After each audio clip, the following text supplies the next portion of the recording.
Bonjour à tous les chômeurs, bonsoir à tous les travailleurs. Aujourd'hui on se retrouve pour une nouvelle série où je vais parler de choses qui me passionnent, c'est-à-dire les memes, le trolling et les histoires en rapport avec internet. Et je vais commencer avec l'histoire la plus folle, enfin je crois qu'il n'y a même pas d'adjectif pour décrire ce putain de bordel, mais au lieu d'essayer de trouver mes mots, ça serait plus simple que je raconte l'histoire. Tout commence avec Shia LaBeouf, un artiste américain connu pour son rôle dans Transformers, mais surtout avec cette vidéo ultra connue. Do it! Just do it! Don't let your dreams be dreams. Après, il est pas plus connu que ça au final, mais il est important de préciser qu'il est assez instable psychologiquement. Il a été arrêté plusieurs fois pour des délits liés à l'alcool et d'autres conneries du genre. Et il faut savoir aussi qu'il fait de l'art. Bref, après les élections de Trump le 8 novembre 2016, il décide de protester contre lui car Trump est un raciste misogyne. Le blabla habituel quoi. Et il crée un mouvement appelé He Will Not Divide Us, ou en français, il ne nous divisera pas. Et il a eu comme idée, pour marquer le coup, de mettre en place un live stream le 20 janvier 2017 qui filmera la rue 24 h sur 24 au Museum of the Moving Image à New York, où il invite les gens sur place à scander le fameux « Il ne nous divisera pas ».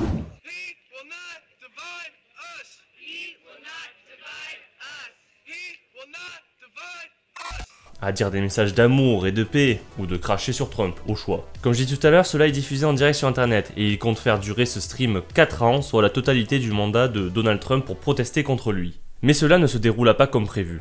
Des agents du chaos attendaient tapis dans l'ombre pour troller. La section politiquement incorrecte du forum 4chan, appelée Paul, a sauté sur l'occasion pour emmerder Shia LaBeouf et voler la star. Il faut savoir que ce forum est la bête noire aux États-Unis, car ils ne sont pas à leur premier coup d'essai. Mais cette histoire reste la plus légendaire du forum. Pour revenir à notre histoire, des partisans de Trump ainsi que des membres du forum se sont mis en tête d'aller troller le fameux livestream et Shia qui était quasiment présent tous les jours. À se demander s'il a pas de job ce con.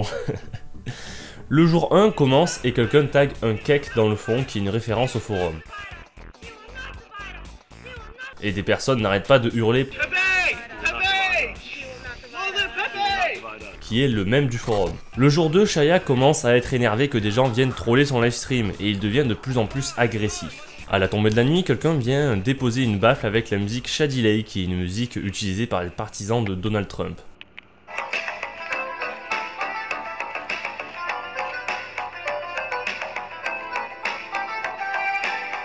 Et elle resta pendant le reste de la nuit, soit plus de 6 heures, jusqu'à ce que Shia vienne enlever la baffle en personne le lendemain. Le forum savait très bien que les références nazies le mettaient hors de lui, et ils ont commencé à en faire quand il était présent. Hey, Shia. Hey. What's up? Bang bang. Hitler did nothing wrong. Hey. Yeah, why do you attack me?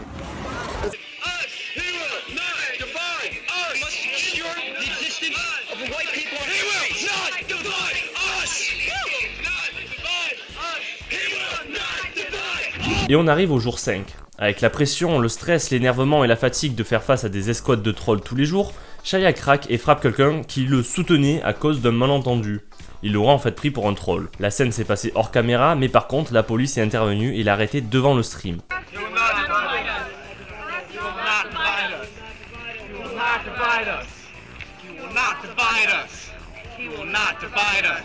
Le musée décida de mettre en place une barrière et désormais il n'y a que 5 personnes qui sont autorisées à être présentes devant la caméra en même temps. Cocasse de mettre des barrières pour des militants anti-Trump.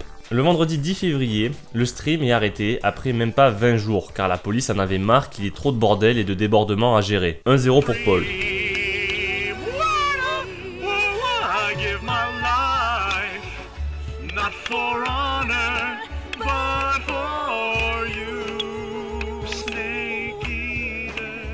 L'histoire continue, Shia ne laissa pas tomber et le 18 février 2017, il décida de changer d'endroit pour mettre son stream. Cette fois-ci à Albuquerque, au Théâtre del Rey. Mais le stream a aussi dû être arrêté car des coups de feu ont retenti près de la caméra.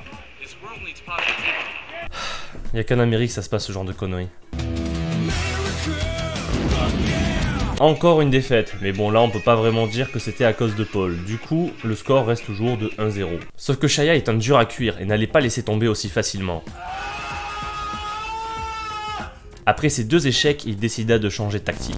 Le 8 mars 2007 mit en place un nouveau livestream dans un lieu tenu secret, où il filma un drapeau blanc flottant dans les airs avec marqué « He will not divide us ». Impossible de trouver où il était car on ne voyait que le ciel et le drapeau. Il n'y avait aucun autre indice pour le localiser. Cette fois-ci c'est sûr, Shia avait gagné. Ce drapeau allait flotter dans les airs de façon arrogante tout le reste du mandat de Trump. Il a réussi à égaliser le score, 1-1. Du moins, c'est ce qu'il croyait. En effet, il ne savait absolument pas à qui il avait affaire. La section Paul de 4chan ne sont pas que de simples trollers. Une phrase revient souvent pour décrire ce forum. C'est que les membres ont réussi à transformer leur autisme en arme. Alors ils acceptèrent le défi et se mettent en tête de trouver le drapeau le plus rapidement possible. Le forum commença à s'organiser et essaya de récolter toutes les informations possibles. Le vent, les nuages, les bruits qu'on entend.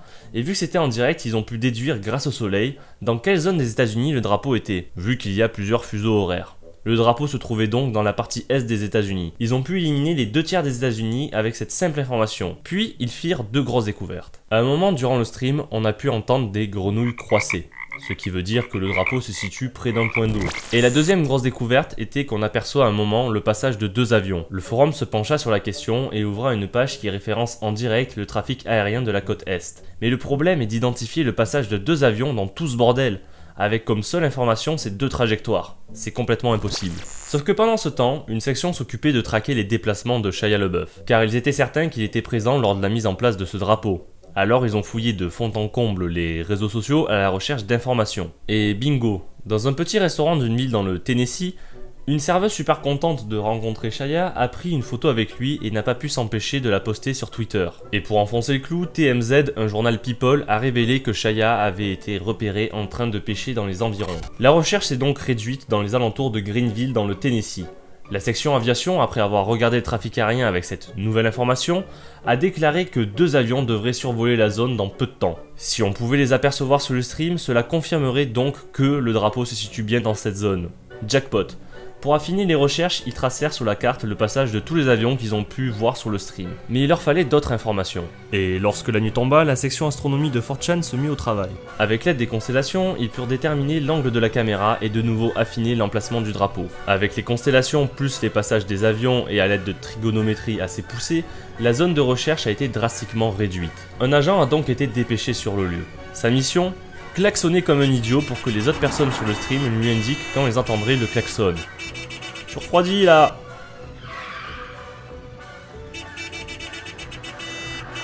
Tu chauffes.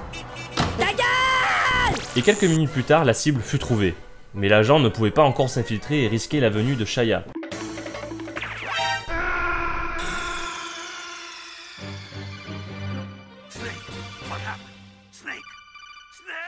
Il attendu donc minuit et pendant ce temps, le forum mit au point un plan d'infiltration. Quelques heures plus tard, le drapeau fut retiré et remplacé par un t-shirt PP et une casquette Make America Great Again. Tout ceci visible bien sûr en direct. Le forum Paul pouvait être fier, ils ont réussi à trouver l'emplacement du drapeau et à le remplacer en 38 heures et 14 minutes, c'est complètement dingue. Ils sont partis de ça et en 38 heures ils ont été capables de trouver le drapeau caché dans les États-Unis. Ceci est la partie de capture de drapeau la plus épique du monde. Voilà pourquoi on dit qu'ils ont transformé leur autisme en arme. 2-0 pour Paul, complètement mérité. Shia est totalement en PLS. Est-ce qu'il arrivera à se relever de cette défaite intersidérale? Oui, car sinon la vidéo se terminerait. Mai 2017. Cette fois-ci, Shia décida de mettre son drapeau avec son stream sur le toit du Fact Museum à Londres. La tâche allait être ardue. Il n'y a pas besoin de chercher l'emplacement puisqu'ils savent directement où il est, mais le problème c'est le service de sécurité. Réussir à s'infiltrer et retirer le drapeau malgré les caméras et les gardes allait être difficile. Une équipe fut envoyée en reconnaissance et commença à développer des plans pour réussir à retirer le drapeau. Et voici un résumé de quelques-uns des plans. Plan 1, rentrer tout simplement, prendre l'ascenseur et retirer le drapeau du toit. Mais irréalisable car il y a des gardes et ils ont désactivé l'ascenseur pour arriver sur le toit. Pendant ce temps, un agent a été à l'intérieur du musée pour étudier la sécurité. Après analyse, tous les accès et sorties de secours sont surveillés par des caméras. Et les gardes font des rotations toutes les 30 minutes et sont très vigilants car ils savent très bien que des personnes vont tenter de s'infiltrer pour retirer le drapeau. Le plan 1 est mort. Deuxième plan, le musée se trouve ici. Et le but de ce plan serait de passer par ce bâtiment, sauter sur le toit du musée avec un trou de 4 mètres, esquiver les caméras sur le toit et détacher le drapeau. Mais quelque chose vint perturber le déroulement habituel des opérations. Shia et ses amis ont commencé à espionner le forum à la recherche d'informations sur le déroulement des opérations. et ils étaient prêts à appeler la police à tout instant si Paul arrivait à mettre en place un des plans. Une section secrète venant du Discord du forum a commencé, pour pallier à ce nouveau problème, à mettre en place de la désinformation. Ils ont commencé à poster de fausses informations sur le forum pour troubler Shaya et ses amis. Après, il y a eu des plans un peu farfelus, comme cramer le drapeau à l'aide d'un laser ultra puissant. Non. Bien sûr, ça n'a pas fonctionné. D'autres plans consistant à utiliser des drones ont été pensés. Par exemple, un drone muni d'une tronçonneuse pour couper le drapeau, ou un drone muni d'un lance-flamme pour le cramer. Mais encore, un drone transportant un pot de peinture pour le jeter sur la caméra du stream. Mais aucun de ces plans n'a vu le jour car ça mettait du temps à être réalisé. Il faut savoir que dans la journée, quelqu'un s'est fait arrêter par la sécurité du musée car il essayait d'avoir accès au toit du musée en se faisant passer pour un journaliste faisant un reportage. Il était muni d'une fausse carte de presse. Mais tout à coup, 3 agents avec aucun plan ont décidé de prendre les choses en main et ont réussi à monter sur le toit en mode Yamakasi. Mais le problème est que le drapeau était attaché avec des serre-flex et ils n'avaient pas apporté de ciseaux. Les agents de sécurité les ont aperçus sur les caméras instantanément et ont appelé la police. Les 3 personnes ont réussi à s'enfuir sans se faire attraper, malgré le fait que la police les ait recherchés activement dans tout le quartier. Mais la mission a été accomplie. Comme pour le premier stream, la police en avait complètement marre que le musée les appelle toutes les 2 secondes car des personnes essayaient de s'infiltrer et ont demandé à ce que le drapeau soit retiré. Victoire 3-0 pour Paul. D'ailleurs, nouveau record, le drapeau a été enlevé en 25 heures. Shaya était en train de devenir complètement fou et vivait une véritable descente en enfer. Pendant cette période, il a réalisé un film qui n'a été diffusé que dans un seul cinéma au Royaume-Uni et qui a fait au box-office $8,70 car il n'a vendu qu'un seul ticket. Des choix de carrière douteux l'ont amené ici. Il s'est fait connaître avec Transformers et était bien parti pour être une future star hollywoodienne. Mais il a décidé de faire une carrière solo et de réaliser des conneries. Et toute cette campagne avec He Will Not Divide Us a dégradé son image. Bref, il laissa tomber son projet de stream avec un drapeau pour un nouveau projet, qui n'avait aucun rapport avec Donald Trump. Alone Together, ou Tout seul ensemble.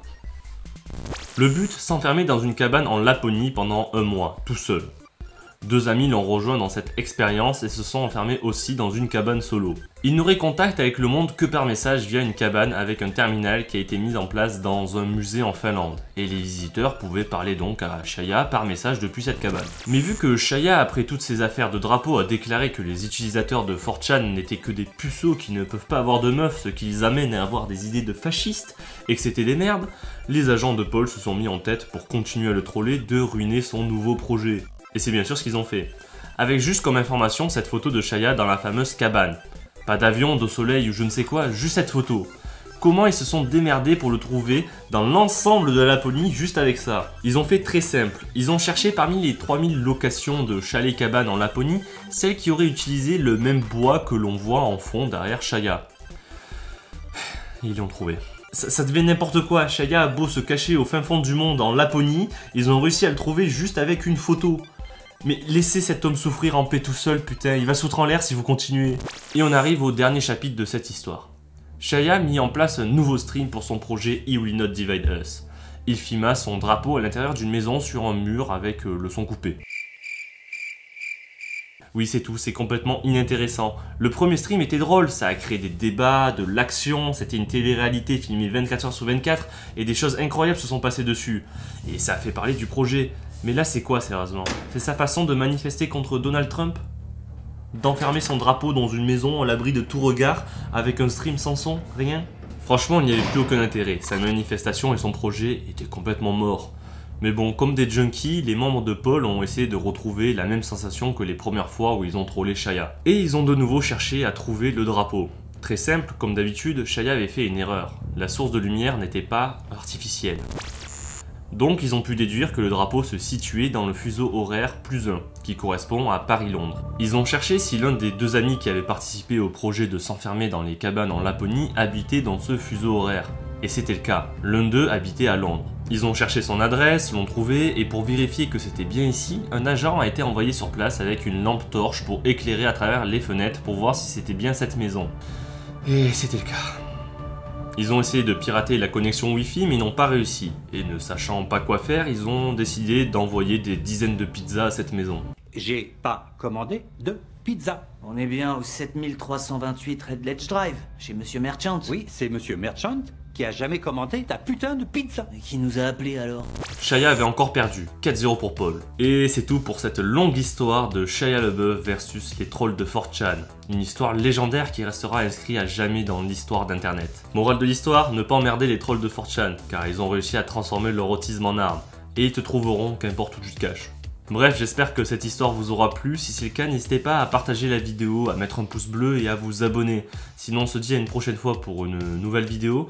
Bonne journée à tous les chômeurs, bonne soirée à tous les travailleurs. Salut mes potes. Ici, rien qu'ici, on récolte la moitié du sel français. Et il est bon, hein.